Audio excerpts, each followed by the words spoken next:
Thursday morning when I started calling her, her cell phone went straight to voicemail, and I looked in the garage windows.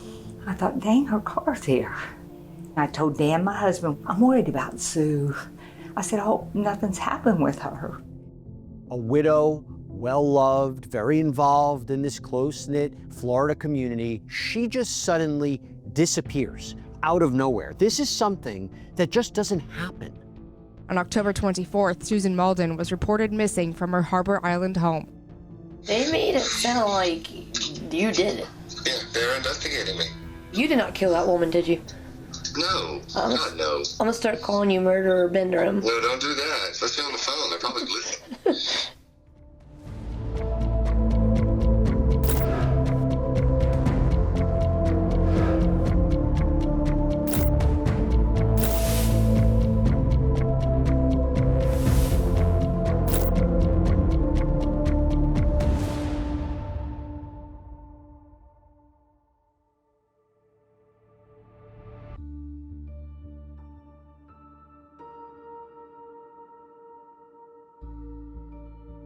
Susan Mauldin's close friend, Phyllis Yates, had gone to the home and noticed that her vehicle was still in the garage, that the TV was on, but that Susan was nowhere to be found.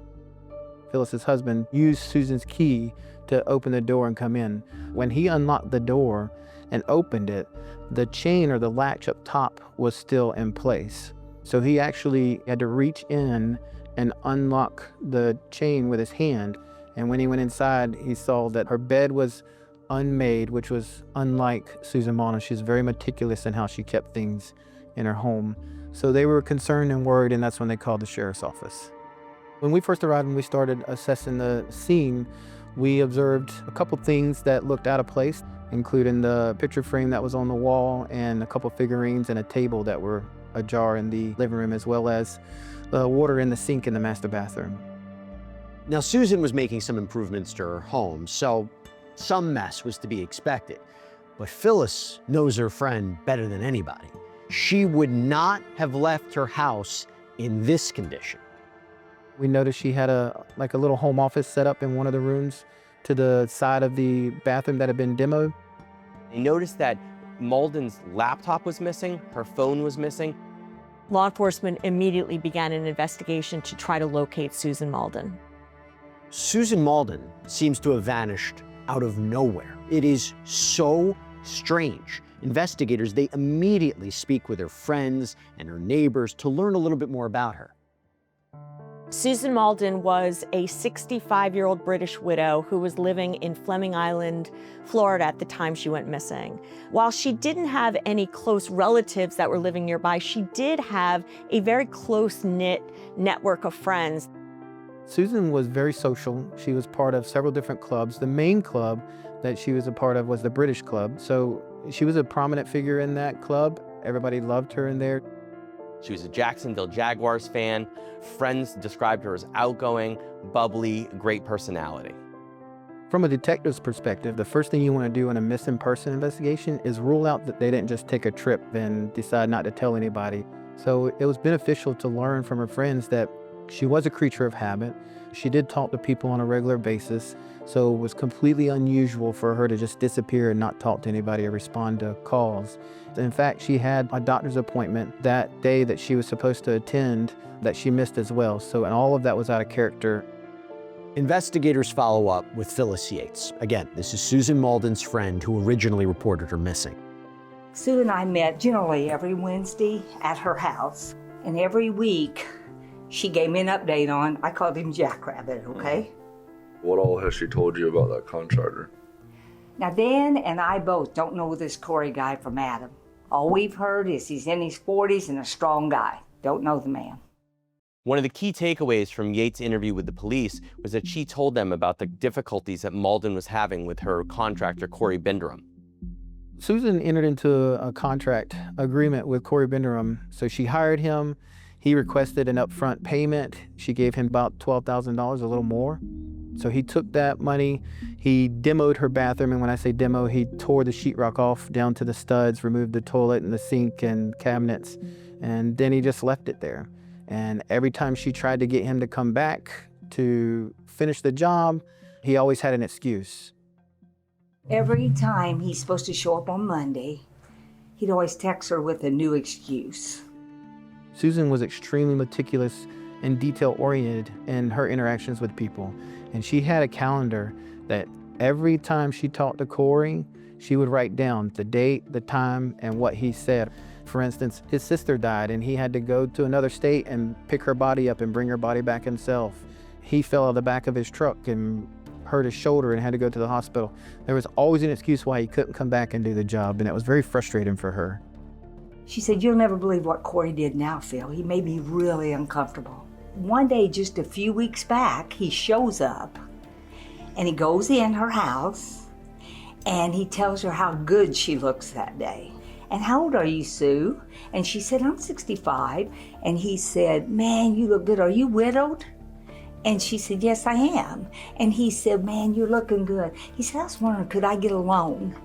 She said, "A loan? Corey, you got 12 grand of my money. I have no money to give you. You've done nothing for me." Now, this is her story to me. The description is concerning. One, we start to think that he was finding a way to try to take advantage of a woman that was older than him, and perhaps by complimenting her, he'd be able to get her to provide additional money. It also may have indicated that he was kind of testing whether she lived alone, whether it would be easy for him to potentially steal things. Did she say that he was upset or anything about that? No, he just told her, "I'll go to the bank and get a loan." So then she told me, "Phil, I'm really uncomfortable with him now."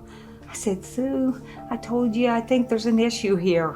The man's done nothing." She said, "Well, I'm going to get my money back." Yates informed law enforcement that Mauldin made a decision that she was going to confront Binderum, demand her money back, and if he refused to give it to her, that she was going to get the police involved. She was angry Wednesday at him. So I knew if he showed up and he didn't have a cashier's check, it probably wasn't going to go real well for him. Yeah. she was Not gonna let him have it. realizing it maybe wouldn't go well for her. And at that point, who knows what took place. She was adamant if something did happen to Susan, Corey definitely had something to do with it. I'm looking for my buddy, and I'm praying to God. I'm praying that she comes back alive, and if she's angry with me for getting somebody to go through all her stuff, I will hug her, cry with her, and then slap the snot out of her because I'm going to be angry. Yeah, absolutely. A good friend's doing exactly what you're doing. Yeah. And if she would ever get angry at that, then you know what? I can live with it, and I can live with her not being my friend at that point after I get her back safe. Exactly. After speaking with Phyllis Yates, investigators immediately dig deeper into Susan's contractor. Corey Binderum was a local Clay County resident, grew up there, went to high school there, had lots of friends. Corey's wife, Cassidy, and their 2 daughters, by all accounts, lived a normal, everyday American life in small town Clay County. She worked for CSX. He worked as a self-employed contractor. The kids did well in school. They were in an affluent neighborhood, doing well for each other. Hey, Corey Binderum? Yes, sir. Corey. Nice to meet you. How you doing? I just want to follow up with you with a couple questions, if that's okay. I mean, I'll answer your questions. Yeah, I mean, I know what this is about. What's it about? It's about Sue. Okay, what about Sue? The detectives came to my house Saturday and asked me a bunch of questions about Sue because I had contact with her last week. Apparently still missing. Yeah, she is still missing too. We are concerned about her, and that's what I want to talk to you about. When was the last time you saw her for sure? And it was Thursday morning. I got there about 8. Was she expecting her? Yeah. This contract has been going on for a very long time. I demoed the guest house. She took about a month and a half to figure out which tile she wanted. She bought it, I went and got it, delivered it. Then it came time to talk about the tub and fixtures and all of that. She just couldn't make a decision. He painted a picture that Susan was an extremely difficult client to work with, that she was routinely changing her mind, a complete opposite picture of what Susan had been painting to Phyllis about what was going on. Fast forward, I was taking jobs and then she would get frustrated when I couldn't come right now when she was ready. And so it just got to the point where it was just better for both of us. If I just refunded her money, I went about my way, she could find someone else. That was the conversation. So we went through the paperwork and I wrote her a check and And I had some stuff still there. I had a tool bag with some plumbing tools. I had a bin with some plumbing parts. So I loaded that in my truck. He loaded those up in the back of his truck and he left, and that was the end. Last time he saw her, and she was completely fine. She gave $12,000. No, $1,200. Yeah, it was only $1,200. For the whole event? Yeah. She's only giving you $1,200? Yeah, and that's what I gave her back. Law enforcement knew from Phyllis Yates that the cost of the contract was $12,000. So they thought it was interesting that Bindram gave her a check for $1,200 and said that that was it. I'm straight up with you. All weekend we've been looking for her, couldn't find her. You're the last person to talk to. I understand that. And if I don't check that box, somebody's gonna be like, oh, why the hell did you check that box? I mean, look, if there's anything, I don't mind, you know. I mean, she's a very lovely lady. Since Bindram was the last person to see Susan alive, investigators keep a close eye on him. And that is also when they go back to Susan's house and they come upon new evidence. Sergeant Calhoun noticed a small drop of what at the time appeared to be blood on the living room floors. Our forensic analyst came in and they located more blood spatter on the lampshade next to where that blood drop was found. And then through the course of processing the home with luminol, we found signs of blood cleanup in front of the kitchen sink, on the floor in front of the kitchen cabinet, where we had also found a small droplet of blood as well. Finding traces of blood indicates that this might not just be a missing person, but something much more sinister. When we found the blood in her home, I mean, that left no doubt in my mind at that point that something horrible had happened inside that home to Susan, and Corey was a #1 person of interest. Investigators turned their attention to Bindram's storage unit. He had taken the tools that he removed from Susan's home to its storage unit. At this point in our investigation, we're considering that Susan is deceased. So we had a cadaver dog come out, and the cadaver dog went into Corey Bindram's storage unit and gave a positive alert for the presence of human decomposition on the bag that Corey had removed from Susan's home in close proximity to those tools. Investigators never found Susan's cell phone, so they get a search warrant for Bindram's cell phone data to see what information that can give them. When we got the data back from the search warrant on his phone, it was consistent that there was actual communication going on between them. And once we got looking into that data on that particular day, the 24th, it was obvious to us that he had deleted data off his phone associated with that time frame. So detectives head to Corey Bindram's home to question him, but they are also armed with a warrant to seize his truck. Hey, how are you? Oh, hey, sorry. What's going on? I don't think we met. This is my wife, Cassidy. Detective Fryer. Nice to meet you, Nice to meet you. Hey. What's going on? Y'all about to have dinner or something? No, my daughter just came home from college. Oh, really? Okay. Yeah. Can we talk for a second? You all right with that? Yeah. Just him? Yeah. Is that okay? I know wives worry. He talked to me outside in front of his home, explained to him we were taking his truck, why we were taking his truck. You're on a long pier right now and you're coming to a short end. So I'd like to talk to you about that before we get to the end of the pier, if you'd like to do that. I haven't done anything wrong. I'm not saying you did, but... Well, you're saying checking boxes, but I don't necessarily believe that. I think you guys have pegged me. I think you've got tunnel vision. You've talked to me twice. You've looked at my storage unit. Now, you're more than welcome to take my truck, regardless of whether you have a warrant or not. Okay. I don't have anything to hide. I know you're in construction. You've got all sorts of nicks and scratches all over you. I noticed the other day when I talked to you, you had one on the inside of your arm that looked pretty fresh right here, above your tattoo. Mm-hmm. What's that from? I do demo work. It's from all kinds of stuff. I noticed that he had a pretty significant scratch on his arm right above his hand. And knowing in these type of potential violent confrontations that, a victim can, in the process of trying to defend themselves, scratch their offender, I'd asked if we could document it digitally, and he agreed. Pardon me. That's my wife. Hey, they're still here. I'm going over this search warrant. Hey, honey. Yeah. What's going on? They are looking at me like I'm the reason why Sue is missing. They've got me pegged for something having to do with Sue. This is a warrant to take the truck. I'm not going in. They're not taking me into custody. No, not at all. I don't know why they came with half of the detective force, but they're just taking my truck to process. I decided at that time to put a little pressure on him and just explain to him that we had found multiple inconsistencies in his story, and this was starting to narrow down the investigation really in his neck of the woods and on him, and that if there was anything he had to tell us to give us a better opportunity to find Susan, now would be the time. Can you tell me what happened to her? I don't know. I don't have any clue. Clearly I have a picture of something, right? I don't know where she is. I had nothing to do with her. I know you don't know where she is now, but you know what happened to her. No, I don't. No, I don't. I shook her hand on the front porch and that was that. But there's still questions.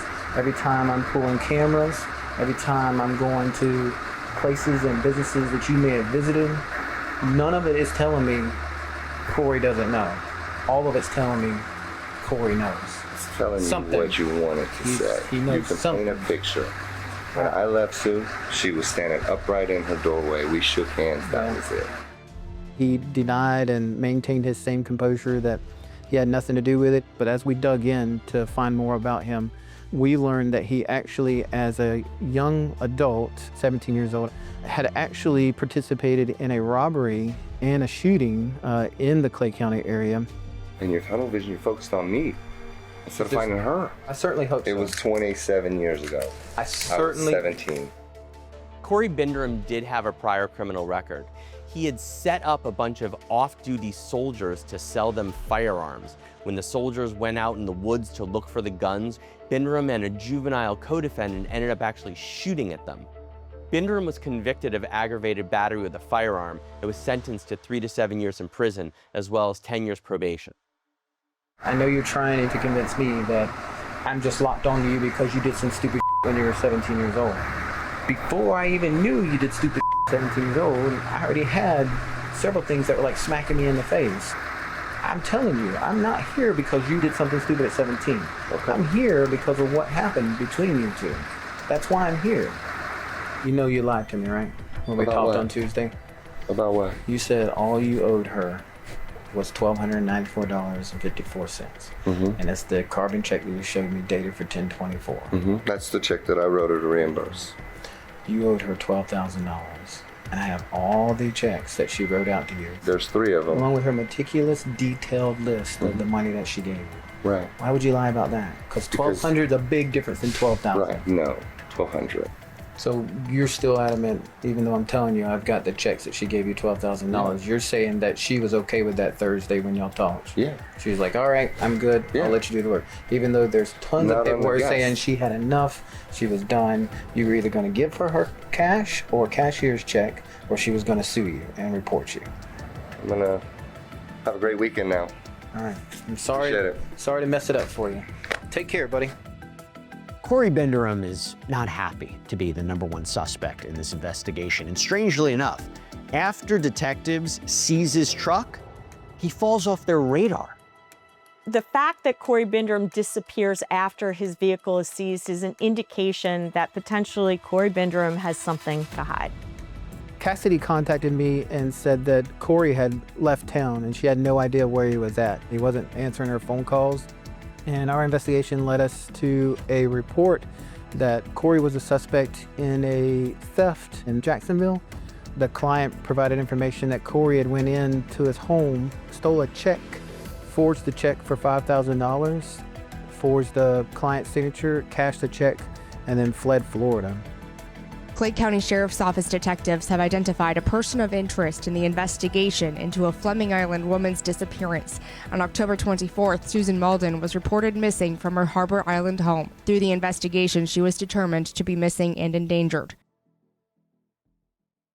First of all, thank you so much for watching this episode. We really put a lot of work into it. And let me say, as we're constantly on the run, putting these prime crime episodes together, there is something that I gotta call out that makes the day-to-day a lot easier. You might like this. It's called Upside. It's our sponsor. It is the app that gets you cash back on daily essentials like gas, groceries, food. It is so easy to use. It's free, by the way. I can use it when I pump my gas. I can use it when I go to a convenience store. I can use it when I grab a quick bite to eat. And that's right, this is real cash back. after you spend, money appears in your Upside account that you transfer right into your bank account. So here's what you do. You download the Upside app for free, you buy whatever you plan to purchase, you pay as usual with a debit or credit card, you file a claim in the app, and just like that, money back. So to find out how much you could save with Upside, click the link in the description or scan the QR code on screen, and make sure to use our promo code PRIMECRIME because you'll get an extra 25 cents back on every gallon on your first tank of gas.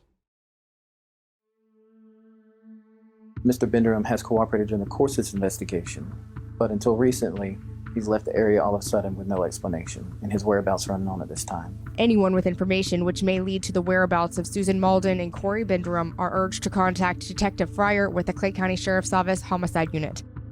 Corey Benderum disappears. He's got a stolen check with him, and law enforcement is unable to locate him for several weeks. The problem for anybody who tries to go off the grid is we live in a digital world. No matter what you try to do, you are tracked in all different kinds of ways. And nowadays, almost everyone and everything has a surveillance camera. So Corey Benderum doesn't go undetected for long. We got camera footage that he was in the car and cashed a check and left. And then we made contact with our federal partners in the U.S. Marshal Service, who were able to start tracking his phone. So he was getting what we commonly call burner phones. He would call Cassidy or his daughter from those numbers. They would provide us those numbers. We'd give them to the U.S. Marshals. They would track him. He was somewhere out in Colorado.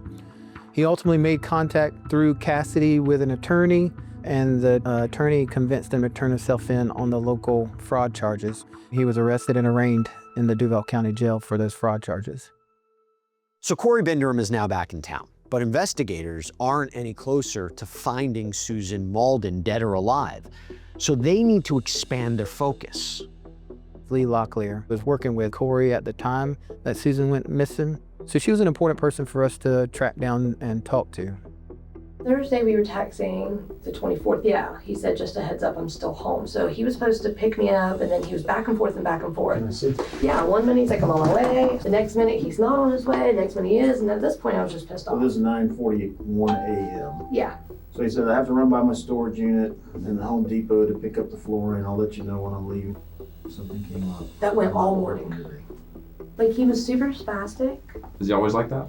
Yeah, but he's been dabbling in some things that have made him even more spastic lately. Like what? What's he? He's been doing a lot of cocaine. We uncovered via Cassidy that he had a substance abuse problem using cocaine. He had sought treatment and was back on the straight and narrow, but she made it crystal clear to him that if he fell back into that path again, that she would absolutely leave him and not give him another chance and take the girls with him. Powder or? Yeah, so I've kind of chalked it up to he's done too much blow. She helped confirm a picture of Corey's substance abuse had reared its ugly head again, that he was using on a regular basis. He was acting strange and off. But there is one particular thing Lee says that piques the interest of investigators. You told me that if he were to have killed somebody, was going to do something with the body, that he would dump it in a specific place. You remember saying that? Mm-hmm. And what was that? The dump. Tell me the whole story again. So we went to the dump and we were unloading stuff. And I just joked, I was joking about it. And I said, oh, it'd be a perfect place to dump a body. And he goes, yeah, it's a perfect place to dump a body. And then we kind of joked and laughed. You know, it wasn't serious. But... Mm-hmm. Do you remember where y'all went in the dump? Mm-hmm. We always go to the same spot. It's this big build, like you pull in. Mm-hmm. When you get through the scales, you can tell every contractor goes there. Because it's sheetrock, it's carpet, it's paint buckets, it's... So it's like construction debris. That's it, stuff. Yeah. Okay. And we always go to the same exact spot. During this interview with police, Lee Locklear confirms that the landfill that she and Corey Benderum joked about burying a body at was the Rosemary Hill transfer station. This is a landfill that Corey Benderum often visited. Do you think he really killed her? Do I think what? That he really killed her? Well, I don't know. I don't know I mean, yet. that's what the investigation's for, to figure out what happened to her and where she's at. You know? I'm hoping that's not That's the case. freaking creepy. Oh, cheese and rice. Lee Locklear has provided detectives with their biggest lead yet. So what they do is they set up a controlled phone call between Lee and Benderum in the hopes that he will divulge more details. Hello? Hey, What are you doing? I'm gonna shoot you. Why are you gonna shoot me? Because I just got a phone call from Clay County, and they're sending people to my house that want to talk to me. Okay. Well, So okay. I don't know what I'm supposed to say. Tell the truth. They made it sound like you did it. Yeah, they're investigating me. You did not kill that woman, did you? No. God, no. I'm gonna start calling you Murderer Benderum. No, don't do that. Especially on the phone. They're probably listening. I highly doubt that. They were asking about all the job site I've been on you. They were asking me what materials were used and things like that. I had, a bag in the back of my truck, but it's all the same materials, drywall, studs, insulation. And they kept asking me over and over about concrete. Concrete? Yeah. We didn't use any concrete. That's what I'm worried about, because after they said that, then they kept on with the concrete portion, and I don't know where this concrete thing's coming from. I bought 2 bags of concrete that day that I went to Greg and Karen's. Thursday, when I picked up their flooring, I bought 2 60-pound bags of concrete, and what else did I buy? Silicone, because I told them I went to Home Depot. So I bet they saw that I bought 2 bags of concrete. Law enforcement obtained video from Home Depot on the day that Susan Mauldin disappears. In those videos, Benderum is seen buying contractor bags as well as quick-dry concrete. What did you use concrete for? I was going to use it to build a step, because remember I had those wooden steps, and I told them I had to do something permanent? Yeah. So I was going to pitch the idea of, just pouring concrete, as another step. Do you still have the concrete?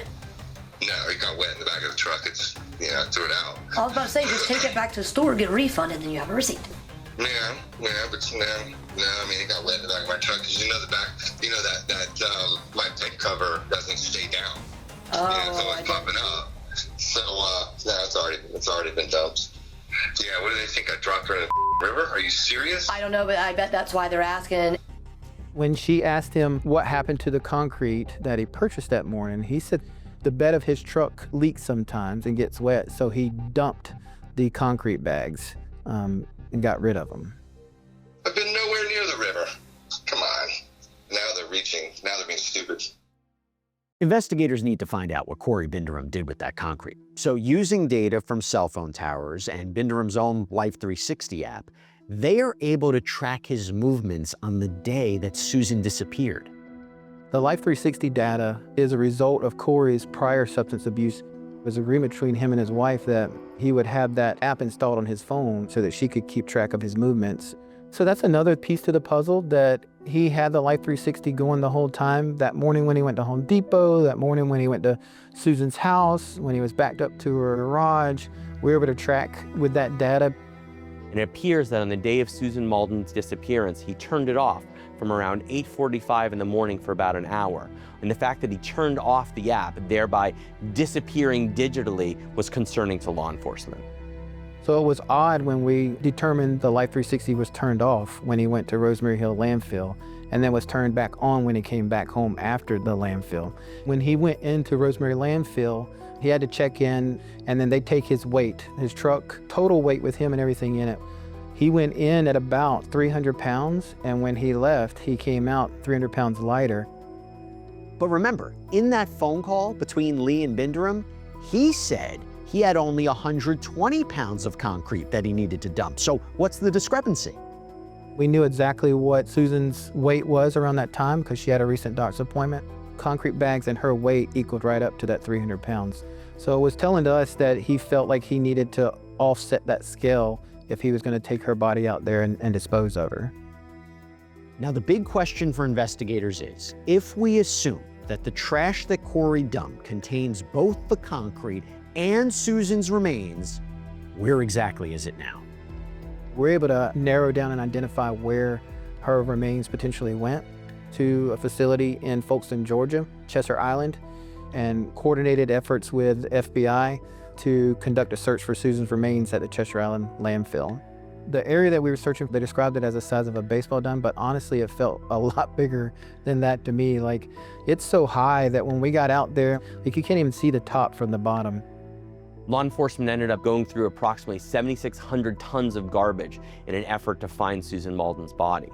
It was our information that we received at the time that no agency had had a successful, full recovery of human remains at a landfill. So it was unclear to them whether they would ever find Susan Mauldin's body. 9 days in and we hadn't found anything, you're starting to get a little downtrodden and think that you're not going to find anything, especially when you only have 1 day left. They knew they were looking for Susan Mauldin, but they had no idea what state her body was in at the time. So they had to examine every single thing they found, no matter how big or small. I was down at the bottom doing my search and I got a call to respond to the top deck, and that it was pretty important. I could hear it in their voice.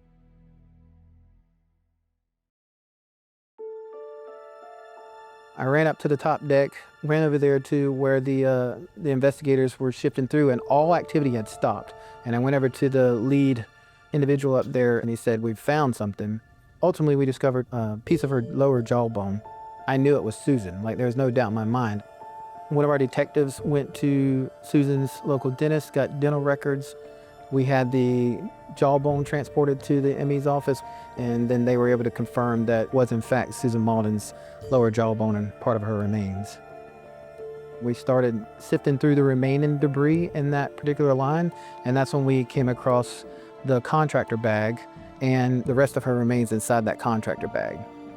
Plainly visible in plain sight on the bags was the same logo that matched the ones that Corey purchased that morning before going to Susan's home. Along with the remains of Susan Mauldin, police located 2 fingernails. They did a DNA test in order to attempt to determine whose DNA, if anyone's, would be found on those fingernails. The DNA in fingernail A was traced back to Susan Mauldin. The DNA on fingernail B was traced back to Susan Mauldin as well as a male. Before they can charge Corey Binderham, law enforcement needs one more piece of the puzzle: the cause and manner of death. The forensic pathologist did an autopsy and determined that Susan Mauldin's death was in fact a homicide, that she died from blunt force trauma and strangulation. The forensic pathologist made a significant discovery that pointed to Susan Mauldin's hyoid bone being fractured at or near death, not after death as a result of compaction in the landfill, which was consistent in homicide investigations with an individual being strangled. Now investigators have a firm timeline and theory of what happened to Susan on that fateful day, and it is chilling. On October 24th, 2019, Corey Binderham, on his way to Susan Mauldin's home that morning, he stopped and purchased concrete bags at the Home Depot, got contractor bags to help facilitate that crime, went to her home that morning, knocked on the door. We believe she let him in, where he immediately confronted her. She fled from him during that encounter. He pursued her. He struck her, which knocked her to the ground. She continued to try to get away into the kitchen, where ultimately he strangled her until she died. He cleaned the scene up the best he could, went out the garage door, loaded her body up with his tool bag, took her body to the dump, and disposed of her in the landfill. On January 31st, 2020, investigators move in to arrest Corey Binderham for the murder of Susan Mauldin. What are they doing? Corey was actually already incarcerated at the Duval County Jail for fraud. So we went straight to meet him in the interview room and serve him notice that he was being arrested for Susan Mauldin's murder. Cut right to the chase. When we talked about before, you indicating that I had tunnel vision. I didn't have tunnel vision. We know what you did. We located Susan. We're bringing her home, and you're going to be charged with murder and tampering evidence to begin with. I know that's a lot to hit you in 1 second, but obviously you've known this whole time. You've just kind of been waiting on it, I'm sure. Not at all. I'm sure you're familiar with this process, how it goes from here. Yeah, I'm going to tell you I'm not going to say anything. You'll get upset again. No, hey, we won. We got our body. You're being charged. I didn't have anything to do with it. There was multiple avenues of this investigation that we took to try to determine if there was any other potential scenarios where someone else had something to do. And all of our investigation led back to Corey Benderum. What my mind goes to is I want to know why. That's what keeps me up at night. I just want to know why. Because at this point, we're past if you did it. That's a lock. What is important now is why. And that's what I want to know. Obviously, that'd be up to you, but that's, at some point, I'd love to be able to have that conversation with you. Okay? You got any questions for me? I don't. Good luck. Almost 5 years after Susan Mauldin was first reported missing, that is when Corey Benderum finally goes on trial for her murder. Mr. Benderum is charged with 3 counts: murder in the first degree, burglary with an assault or battery, and tampering with evidence. The defendant has entered a plea of not guilty. This means you must presume or believe the defendant is innocent. Now, the stakes couldn't be higher in Florida, because if convicted of Susan's murder, Corey Benderum faces the death penalty. By the way, I want to give you a secret on something that we use here at Law&Crime that can really be useful to you. So we have our sponsor, Truthfinder, and it is the powerful public record search service that we use to do research on the players in these cases. And you want to talk about a useful resource? You plug in a name, you get address information, you get criminal history, and let me just say, this can give you some peace of mind. Truthfinder is one of the largest public record search services in the United States, and with a paid subscription, you can get access to unlimited reports about almost anyone, and that includes looking up registered sex offenders in your area too. So stay informed, stay safe, check public records with Truthfinder now at truthfinder.com/LCPrimeCrime. So on October 23rd, 2019, Susan Mauldin gave Corey Benderum the ultimatum: my money back, or there will be consequences. And on October 24th, 2019, Susan Mauldin vanished, because those were the words that were going to cause this defendant's life to crumble around him. The prosecution argued that there was one person who had a motive to want Susan Mauldin dead, and that was Corey Benderum. He went to her house and he killed her. And then he tossed her out like the garbage he thought that she was. At the end of everything, those actions by this defendant will be clear to you. And the other thing that will be clear is that he is guilty as charged on all 3 counts. I think the prosecution had an incredibly strong circumstantial case against Corey Benderum, but anytime you have a circumstantial evidence case, it means that you don't have eyewitnesses. When you don't have eyewitnesses, sometimes a jury will say, well, it's not enough for me. The state's case is a circumstantial evidence case. Ms. Mauldin's remains were found. When they were found, there's 2 fingernails. Fingernail A has the DNA of just Ms. Mauldin. Fingernail B has a mixture of 3 people. You have Ms. Mauldin. The other 2 people is an unknown female and an unknown male. That unknown male in that DNA mixture exclusively is not Corey Benderum. The DNA not being Benderum's is huge for the defense. It opens that door of reasonable doubt that every criminal defendant is counting on. Corey Benderum is not guilty to all counts because there is reasonable doubt in this case.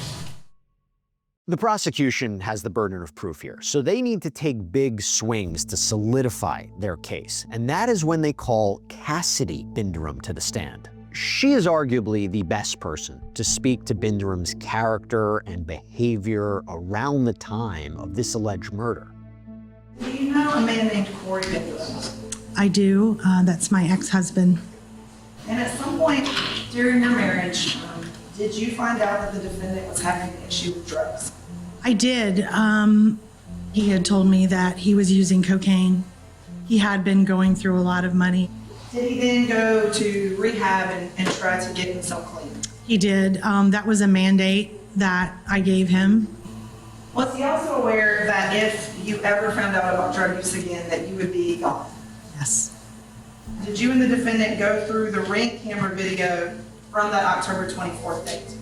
We did. And when you observed the Ring camera from him coming home around 8:44 a.m., what did you see on that camera? One thing that I noticed was when he arrived home, he backed his truck into our garage and shut the garage door. That was something unusual because I'd never seen him do that before. The other significant thing was when he arrived home and when he left, he was in different clothes. Cassidy said that when she looked at the footage, she noticed that he had different clothes on, which we confirmed with the Home Depot footage that we saw, where when he came in the morning before he went to Susan's house, he had on different clothes. The prosecution then calls up Thomas Smith, an inmate that shared a cell block with Binderham. And as you can imagine, he has some information that is relevant to this case. He went to go get some money from, go collect money. And she said he wasn't done with the job yet. And he wasn't getting paid, so they had an argument and got out of control, I guess. Was there any violence between you? Said that she started getting loud and he was trying to shut her up. So he hit her and then he started screaming and choked her.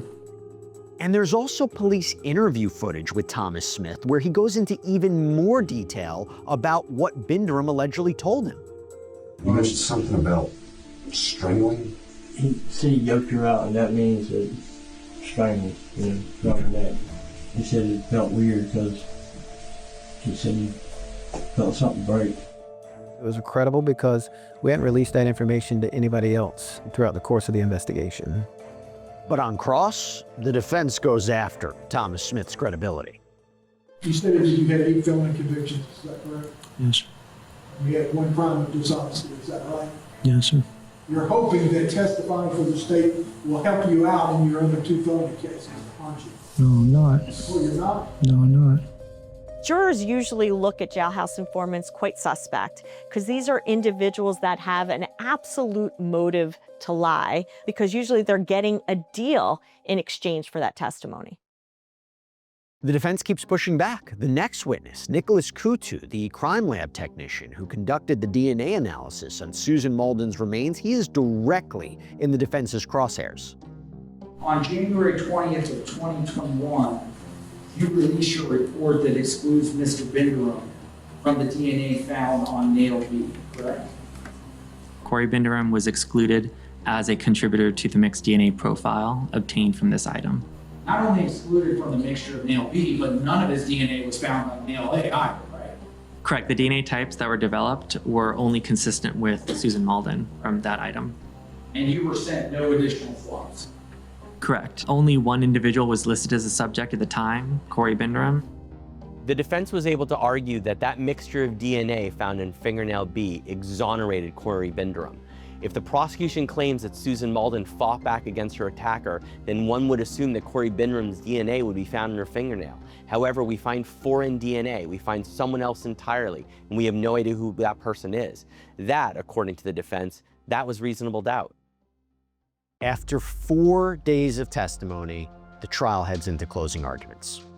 Nothing that we do today will ever bring Susan Mauldin back, but it will forever define what happened to her on October 24th of 2019. There was only one person whose life was going to blow up if Susan Mauldin went to the police. There's only one person who's guilty in this case, and it's Corey Binderham.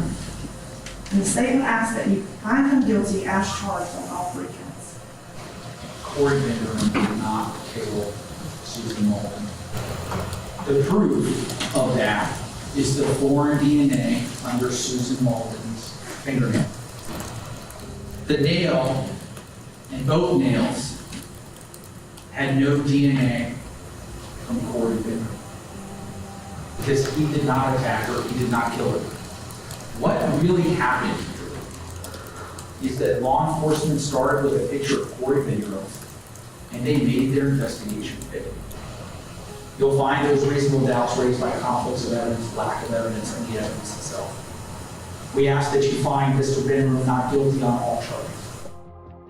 This trial had really strong arguments on both sides, but The truth is you never know what's going to stick with the jury, and after just 4 hours of deliberations, they came back with their verdict. State of Florida versus Corey Louise Benderman. We, the jury, find the defendant guilty of first-degree murder as charged in the indictment. We, the jury, find the defendant guilty of burglary as charged in the indictment. We, the jury, find the defendant guilty of tampering with evidence as charged in the indictment. So say we all. Following his conviction for first-degree murder, Corey then had a second phase of his trial where the jury was going to determine whether or not the death penalty was warranted in this case. In a truly full circle moment, the prosecution calls Phyllis Yates. Remember, she's the person who basically started this whole investigation, and she delivers a victim impact statement on behalf of Susan.